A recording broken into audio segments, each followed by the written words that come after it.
And welcome back, everyone. Welcome back. Welcome back to the second series of the broadcast. Welcome back to the still round of 16. We are going to be jumping into our fresh series. It's going to be a TvP here between ByuN and Rake. Let's go, baby. Let's go. This is going to be a rematch to the last week's broadcast where these two went all the way to the ace match and we almost had a crazy upset. Let's go. Spawning in the bottom right hand corner of Ruby Rock, we have the South Korean Terran player. We have the Orange Terran representing Shopify. It is ByuN. And spawning in the top left hand corner, we have his opponents. We have the blue Protoss player. The blue Protoss himself representing Team Hyper 1. It is Rake. And if you're in the chat, you know what time it is. It is Gamba time. Predictions are now open. Place your bets on who you think will claim the series. Best of luck in the chat as we delve into our TvP. And a big shout out to SC2DE. Gracias. Danke, baby, danke. Thank you so much. Thank you so much for the raid. Hope you guys had a great stream. Hope you guys had a great cast, I'm assuming. Again, SC2DE, they do host a bunch of tournaments. They do a bunch of casting as well. We've actually raided them a couple of times over as they do support the, I believe, German scene. So thank you so much. Thank you so much. Thank you. There you go. There you go. But thank you so much. Thank you so much to all those that did come in from the raid. Unfortunately, we don't do any German casting here. It is in English, just as a heads up. But otherwise, thank you so much for the raid. Gracias, baby, gracias. Danke. So now we're going to be jumping in. ByuN going for the initial eBay block here across the map. And once again, just to reiterate, this is a rematch. Rake and ByuN went all the way to the ace match last week, and Rake almost won the series and arguably should have won the series, but did have a little bit of lapse in control at the time. If you recall, Rake, he did go for a bunch of carrier rushes. He had a bunch of very unique builds, rushing into the carrier as quickly as possible and rushing across the map, and ByuN had a very hard time dealing with it. A very hard time handling the mass carrier early on, and things were very quickly snowballing out of control. In that final game, ByuN, he was able to catch a couple of carriers early on. He did end up forcing some miscontrol out of his opponents, and things went awry. This time we'll see if Rake has some other builds or if he has something else up his sleeve or more of the same. For now, do have our natural race being taken again, was delayed, forcing out the initial zealots due to the eBay block. So nice little denial there, nice economic win for ByuN, as across the map he's going for his CC on the high ground. So racks expand into factory. You do have a relatively standard opener here by ByuN. Of course, this is a little bit delayed due to the eBay across the map. Outside of that, we're settling in, and once again, Stargate opener out of Rake. As just to re-emphasize, when it comes to his build of choice, Stargate opener into Fleet Beacon, into Mothership, into carriers has been the go-to. But this time, ByuN is more aware. This time, ByuN, he is a little bit more locked in. This will not catch him off guard. Not this time. He knows. He does know. Yo, Maralecos. Good to see you, Pappy. Good to see you. It's been a while, Pappy. Been a while. Maralecos, of course, infamous German caster. True. As now the initial Stargate is finishing up, and we are waiting for the Fleet Beacon. There it is. Fleet Beacon's on the way. Same build. Same build here for Rake. Meanwhile, you see ByuN going for the initial 1-1-1, opening up with a Marine Cyclone drop. Should be pushing across the map, and this has a little potential to get damage done. Remember, early on, pre-Mothership, pre-Carrier, Rake is vulnerable. And it's going to be on Rake to minimize losses, minimize damage. Let's go.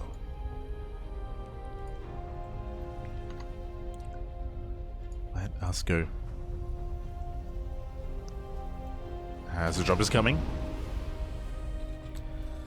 does boost across the map. The initial Mothership is on the way.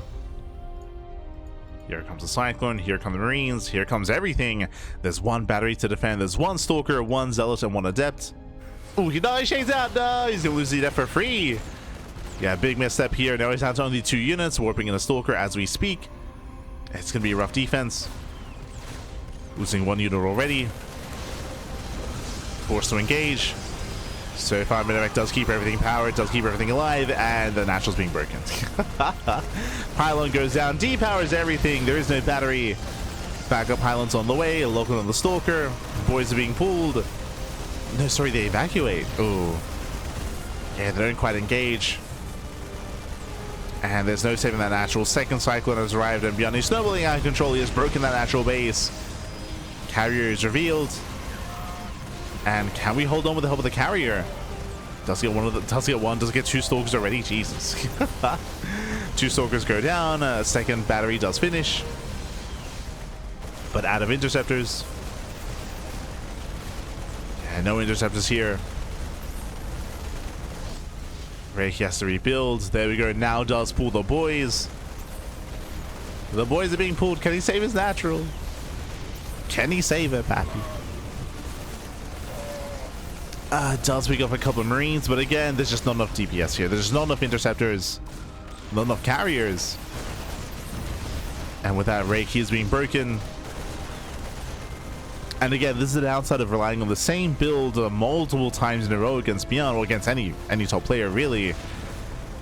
Is that now you can start to blind counter. Now you can start to have a bunch of expectations, blindly assume, and then start to be hyper aggressive to punish in such a way. We mentioned, but going for this build does leave you very vulnerable early on, so much so that this drop got out of hand.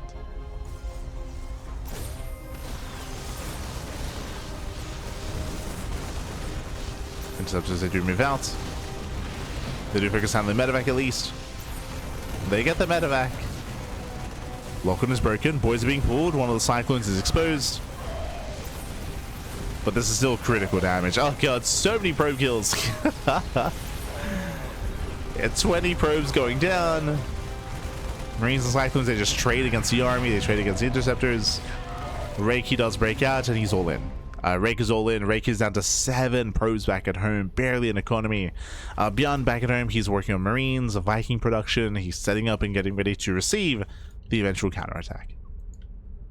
And 2 carriers, that is just not going to be enough. It shouldn't be enough. Water mines are burrowing.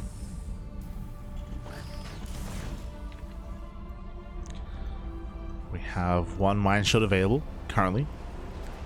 The other's on cooldown. Do we hold on to the shots? Oh! No, no! Yeah, going off the interceptors. Does retard onto the carrier. Not bad. And GG gets called. ByuN takes game number 1. GG. Whew. And GG, well played. ByuN does take a lead in the series, and once again we'll see if Rake has a different build up his sleeve. Again, relying on the same build multiple times in a row is ill-advised, and hopefully we have something a little bit different brought to the table here, as ByuN is up in the series and we are loading in the game number thus.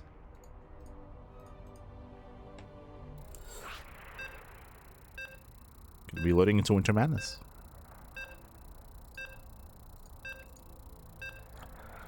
Catching up. Deja vu. Yeah, I know. I mean, this is now going to be a larger map. Larger map of the map pool, longer rushes by ground. There's a higher chance that Rake does get away with his build this time, but we'll see if it's something different. Spawning in the top left-hand corner of Winter Madness, we have the South Korean Terran player. We have the Orange Terran representing Shopify. It is ByuN. And spawning in the bottom right hand corner, we have his opponents. We have the blue Protoss, Rosane Team Hyper 1. It is it is Rake. Let's go.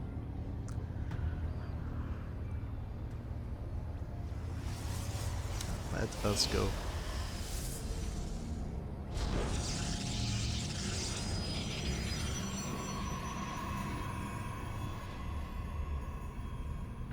Jumping into game number 2. And once again, we're expecting a Stargate opener out of Rake. I'm hoping he does deviate, hoping he does change things up. It's going to be a ByuN to confirm. The tuna. As ByuN does move out across the map. But for what? For once again, another eBay block. ByuN, he does skirt around the edge, so he will avoid the main probe scout. So Rake is in the dark. SCV is coming in. Here comes the eBay. And we'll see if Rake checks the low ground. He does. Okay. Checks the low ground. Can pull the boys. No. Rake actually immediately heading over towards the 3rd location. So this time the Nexus is going to be a little bit faster. I mean, it's going to be at a more standard time. That's a better way of putting it. But it will be at the unnatural natural, and ByuN has the option to go for a faster factory. No, it's going straight for the CC. So Rax expand, standard opener here by ByuN, very economic. He had the option to be more aggressive, he's opting not to.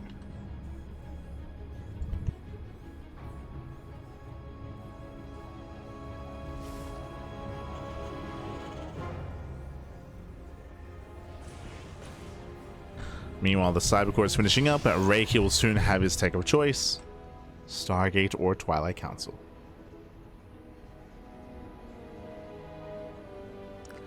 Do we have another build, Pappy?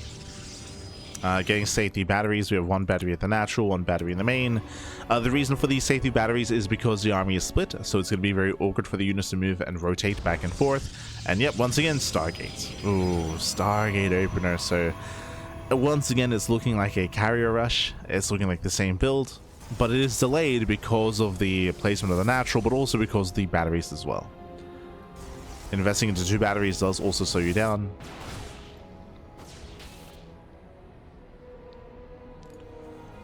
And ByuN back at home is looking very similar. We are reacting at Marines, into Cyclone, into Medevac, into early push. Does look like the same setup.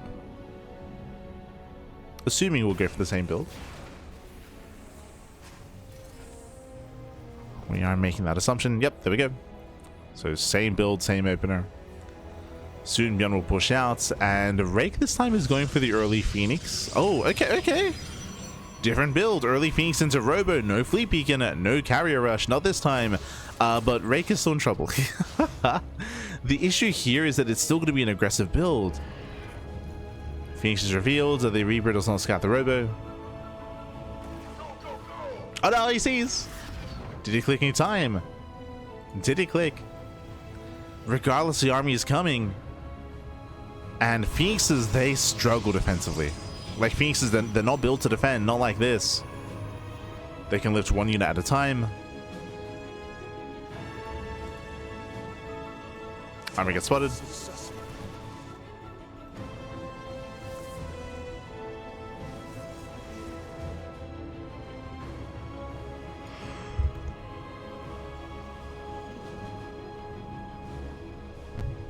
At this point, we're just rallying across the map. Vikings on the way as well. The Immortal will help, but it's still a ways away. I will see if ByuN can catch a Phoenix. Goes to the lock-on. Draining the shields. Draining that battery. Yeah, does have to be careful here with the Phoenix. Sorry, with the Cyclone, I meant to say. I mean, with both. Lock-on does connect. Battery's almost out of energy, but the first Immortal does arrive. And Rake is holding. Yeah, Rake so far is holding on. Does go for the lift. Oh, we'll focus on 1, 2, 3 Phoenixes. Does he get all 4? Sorry, does he get all 3? Oh my god, does get the probes. Yeah, does settle for the workers. The final Phoenix goes down. And massive trades, massive pick of 7 probe kills. Oof. And this is too much. Yeah, this is already too much damage. Getting another Stalker. There's 1 Immortal left. Ay. Viking does land. Another lock on here on the Immortal. The Immortal goes down. And that's it. That's game. GG gets called. Ay. And ByuN, he will claim this series 2-0, advancing on to the quarterfinals. GG. Whew. GG, well played. And we spoke about this, but the hyper greed of Rake has been punished 2 games in a row after last week's series. ByuN, he has opted to go for a hyper aggressive build here, going for the early Cyclone Marine drop, both game 1 and game 2. This game, I will say that Rake had the tools to defend, but what did Rake do here overextended? He fought out of range of his batteries. He had a bunch of batteries, he had the NG overcharge, he did decide to fight out of range, he did chase, did overextend, and as a result, he lost his Phoenixes. He lost all 3 Phoenixes. That led it into him losing the Stalkers and eventually the Immortal as well. GG, well played. So overly aggressive there from Rake, did overextend, ByuN did punish, and with that, ByuN does claim the series. This time we don't get to see Rake snowball out of control with the carrier rush, which was shut down early on this time. I do appreciate that Rake did adjust in game 2, but once again, like the engagement there just was not quite ideal there for Rake. And with that, ByuN will advance on to the next round.